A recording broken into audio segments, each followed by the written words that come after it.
கொண்டு வருது.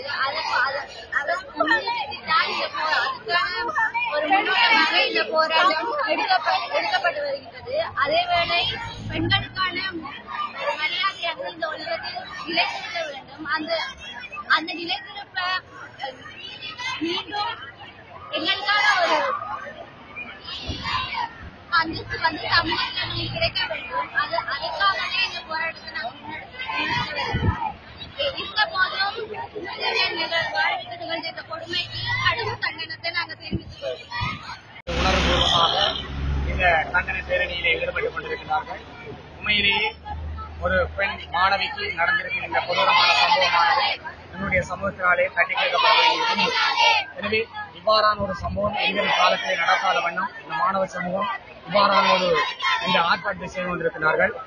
எனவே உண்மையிலேயே இன்று இவர்கள் சட்டத்தின் முன் நிறுத்தப்பட்டு அவர்களுக்கு தண்டனைகள் வழங்கப்பட வேண்டும். அவ்வாறு தண்டனைகள் வழங்கப்படுகின்ற போதுதான் இனி ஒருவர் இவ்வாறு ஒரு பெண் பிள்ளையை ஒரு சகோதரமாக பார்க்கிற ஒரு நிலை உருவாகும்.